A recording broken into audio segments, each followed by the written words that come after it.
The relationship between the United States and Iran is a complex tapestry woven from threads of cooperation, conflict, and deep-seated mistrust.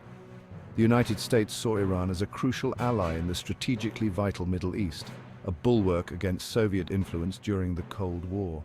This period of amicable relations was shattered in 1953 with a CIA-orchestrated coup that toppled Iran's democratically elected Prime Minister Mohammad Mossadegh.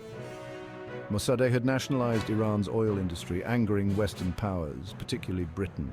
The United States, fearing the spread of communism and eager to maintain Western access to Iranian oil, supported the coup. The operation, codenamed Operation Ajax, reinstalled the Shah, Mohammad Reza Pahlavi, to power, cementing his grip on Iran for the next 26 years. The 1953 coup casts a long shadow over U.S. Iran relations, fueling anti-American sentiment in Iran to this day. Following the 1953 coup, the Shah embarked on an ambitious program of modernization and westernization. His policies, while bringing about some economic progress, also led to widespread social and political repression. The Shah's secret police, the Savak, ruthlessly crushed dissent, imprisoning and torturing opponents of the regime. His close ties to the United States further fueled resentment against his rule. The Shah's efforts to secularize Iranian society and undermine the clergy alienated many devout Iranians. Islamic clerics, led by Ayatollah Khomeini, played a pivotal role in galvanizing opposition to the Shah. By the late 1970s, Iran was a powder keg of discontent, ripe for revolution. In 1979, the Iranian Revolution swept the Shah from power, ushering in an era of Islamic rule and dramatically transforming the relationship between the United States and Iran. Ayatollah Khomeini, who had been living in exile, returned to Iran and became the supreme leader of the newly established Islamic Republic. The revolution marked a decisive rejection of Western influence in Iran and a return to Islamic values and principles. The United States, long seen as a supporter of the Shah's repressive regime, became the target of intense animosity. The revolution also had profound implications for the United States, leading to the loss of a key ally in the region and the emergence of a powerful new adversary. The already strained relations between the United States and Iran plummeted to a new low in November 1979 when a group of Iranian student activists stormed the U.S. Embassy in Tehran, taking 52 American diplomats and citizens hostage. The students demanded the extradition of the deposed Shah, who was receiving medical treatment in the United States, to face trial in Iran. The hostage crisis dragged on for 444 days, captivating the attention of the world and plunging U.S.-Iran relations into a deep freeze. The Carter administration faced intense pressure to secure the release of the hostages. The crisis ended with the signing of the Algiers Accords on January 20th, 1981, the day Ronald Reagan was inaugurated as president. The agreement secured the release of the hostages, but also included provisions for the unfreezing of Iranian assets. However, the hostage crisis left an enduring legacy of bitterness and mistrust, poisoning relations between the two countries for decades to come. Just as the dust was settling from the hostage crisis, a new conflict erupted in the Middle East that would further complicate U.S.-Iran relations, the Iran-Iraq War. In September 1980, Iraqi leader Saddam Hussein launched a surprise attack on Iran, hoping to capitalize on the turmoil of the Iranian Revolution. The war, which raged for 8 long years, had devastating consequences for both countries, claiming hundreds of thousands of lives and leaving their economies in ruins. The conflict also drew in regional and international powers, transforming it into a proxy war. The United States, while officially neutral, provided significant support to Iraq, seeing Saddam Hussein as a bulwark against the perceived threat of Iranian expansionism.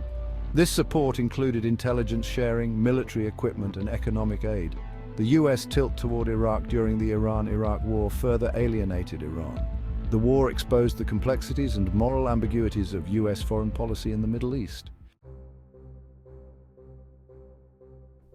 The 1990s saw a continuation of the acrimonious relationship between the United States and Iran, marked by economic sanctions and political isolation. Under Presidents George H.W. Bush and Bill Clinton, the U.S. pursued a policy of dual containment aimed at isolating both Iran and Iraq. The Clinton administration imposed comprehensive sanctions on Iran, targeting its energy sector and financial institutions. These sanctions, justified by Iran's support for terrorism, had a crippling effect on its economy. Iran remained defiant, viewing the sanctions as economic warfare. The election of President Mohammad Khatami in 1997 raised hopes for a thaw, but U.S. sanctions continued. As the 21st century dawned, a new and potentially existential threat emerged to further complicate U.S.-Iran relations: Iran's nuclear program. While Iran maintained that its nuclear ambitions were solely for peaceful purposes, the United States and its allies expressed growing concern that Iran was secretly developing nuclear weapons. These fears were heightened by revelations in 2002 of clandestine nuclear facilities in Iran. The International Atomic Energy Agency launched an investigation into Iran's nuclear activities, demanding greater transparency. The United States, under President George W. Bush, adopted a hardline stance toward Iran, accusing it of being part of an axis of evil. The Bush administration pursued a policy of pressure and isolation, imposing tougher sanctions and threatening military action.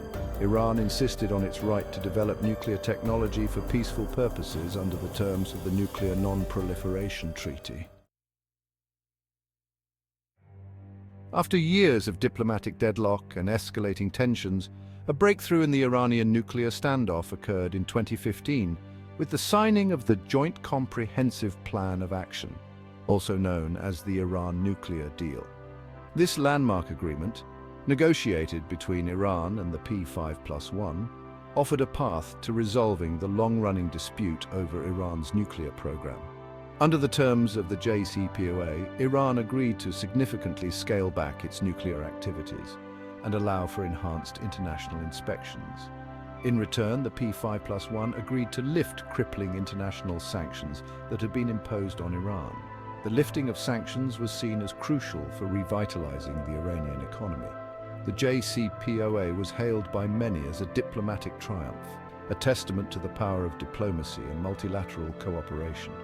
It was also seen as a victory for pragmatism over ideology, demonstrating a willingness by all parties to compromise. The glimmer of hope offered by the JCPOA proved to be short-lived. In 2018, President Trump announced the U.S. withdrawal from the agreement. This decision was met with widespread international condemnation. The Trump administration reimposed sanctions on Iran. This had a devastating impact on the Iranian economy. Iran began enriching uranium to higher levels, exceeding JCPOA limits. The election of Joe Biden as U.S. President in 2020 raised hopes for a diplomatic resolution to the Iranian nuclear crisis. Biden had pledged during his campaign to rejoin the JCPOA if Iran returned to full compliance with its commitments under the agreement. However, Biden's efforts to revive the JCPOA faced significant obstacles. Iran demanded that the United States first lift all sanctions imposed by the Trump administration before it would consider scaling back its nuclear activities. The Biden administration, while expressing its willingness to lift sanctions that were inconsistent with the JCPOA, insisted that Iran must first come back into compliance. The Biden administration also faced opposition to rejoining the JCPOA from Republicans in Congress, as well as from some Democrats. Despite these challenges, the Biden administration and Iran engaged in indirect talks mediated by the European Union. However, these talks have been stalled since August 2022, with both sides accusing the other of intransigence. The future of U.S.-Iran relations remains uncertain. The two countries are locked in a dangerous stalemate, with the potential for miscalculation or escalation remaining high. The Biden administration's efforts to revive the JCPOA have stalled, and Iran continues to advance its nuclear program. The Biden administration faces a number of difficult choices in its dealings with Iran. It could continue to pursue diplomacy, seeking to revive the JCPOA or negotiate a new agreement that addresses the concerns of both sides. Alternatively, the Biden administration could adopt a more confrontational approach, seeking to further isolate Iran economically and diplomatically. However, this approach carries the risk of provoking Iran and could lead to a military conflict. Ultimately, the future of U.S.-Iran relations will depend on the choices made by leaders in both Washington and Tehran.